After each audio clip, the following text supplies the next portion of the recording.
In 1904, a young British officer named T.D. Maxwell walked cautiously through the dense forest of southeastern Nigeria. He was not chasing wild animals or hunting for gold.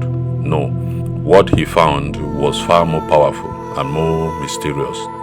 Today, we journey through the lost symbols and forgotten brilliance of ancient African scripts. Don't forget to subscribe. It really helps us reach more people like you.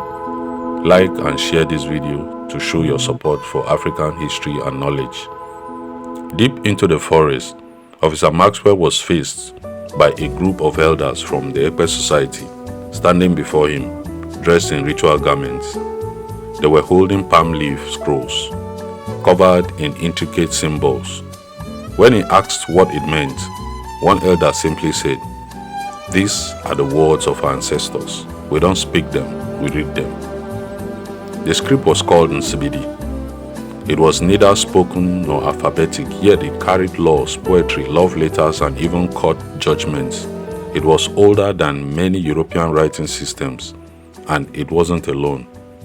But you've probably never heard about Nsibidi, or Mende, or Tifinagh, or the Vice Labari because they don't teach them in school.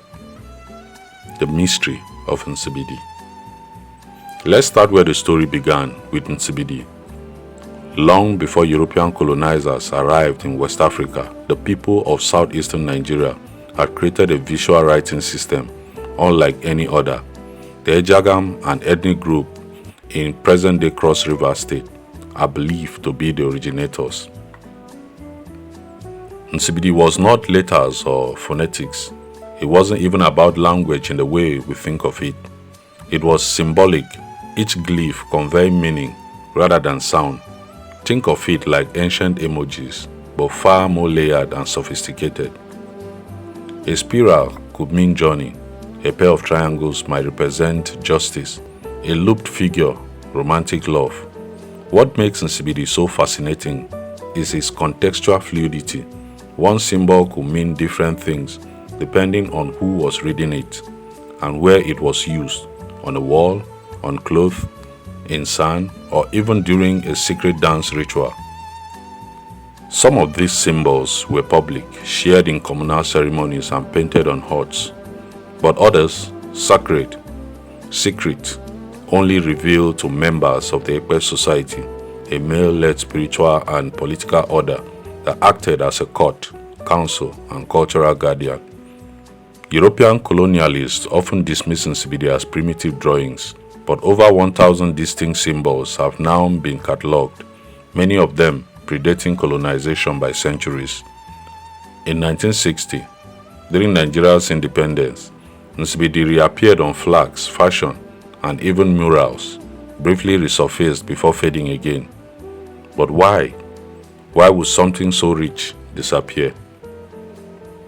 The erasure of symbolic power. Colonial education systems played a deliberate role in erasing African knowledge systems. British missionaries banned Nsibidi in schools, calling it pagan. The Ekpe society was targeted, and oral traditions were discouraged. Nsibidi was pushed underground, not just forgotten, but forbidden. And this wasn't unique to Nigeria. In Liberia, Sierra Leone, Ethiopia, Mali, entire indigenous scripts were systematically ignored or replaced by the Roman alphabet. But the question remains, was Nsibidi just symbolic, or could it represent an entire lost philosophy, a way of thinking the world didn't want Africa to keep?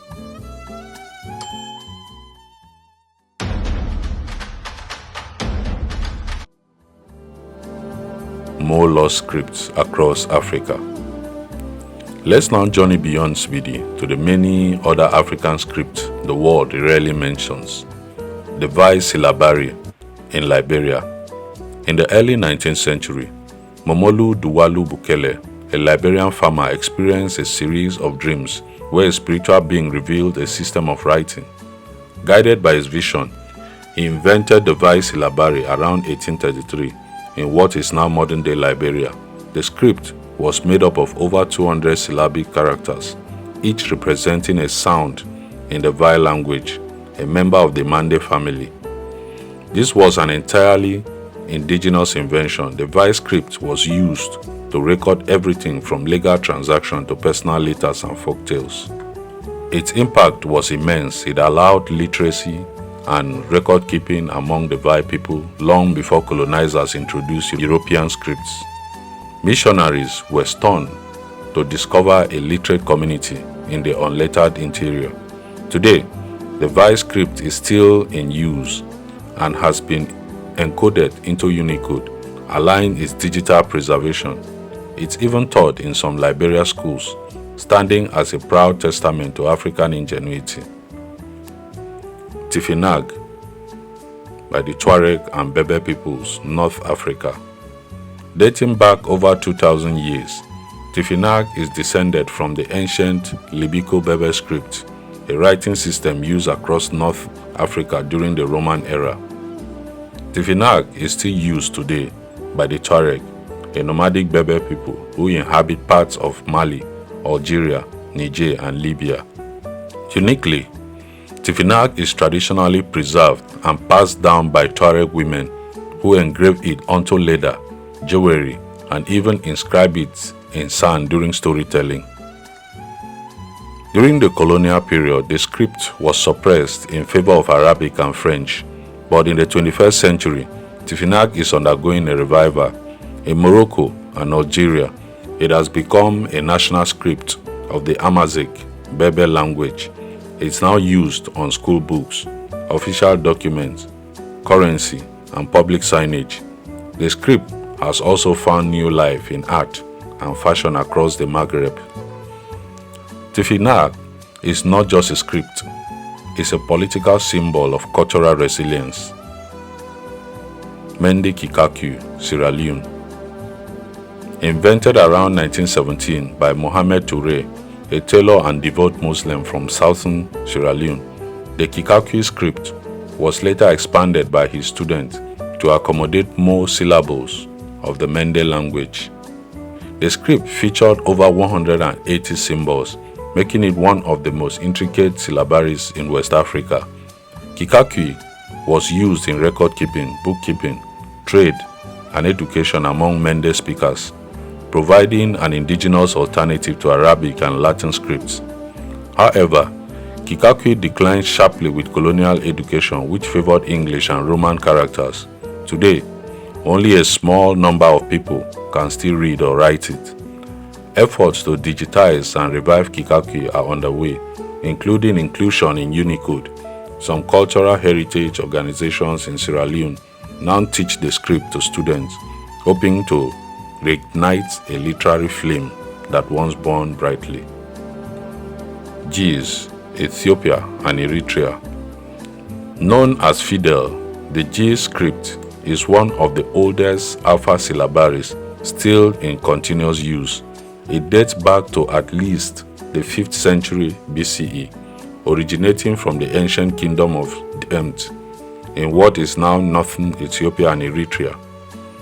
Ge'ez was originally used to write the Ge'ez language, but today it is primarily used for Amharic, Tigrinya, and other Ethiopian languages.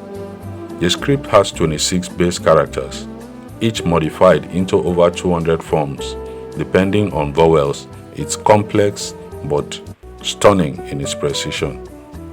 Unlike other African scripts, Ge'ez survived colonization due to Ethiopia's successful resistance against European invasion. The script became central to the Ethiopian Orthodox Church, where it is used in religious texts and services to this day. Modern Ethiopians still learn Fidel in schools, making it one of the few indigenous scripts in Africa with mass literacy. Bamum script, Cameroon. The Bamum script, or Shumom, was invented in the late 19th century by King Ibrahim Joya, a visionary ruler of the Bamum kingdom in present-day Cameroon. Njoya created this script to preserve the culture, history, and science of his people. It went through 7 developmental phases, eventually evolving into a fully functional syllabary of about 80 characters.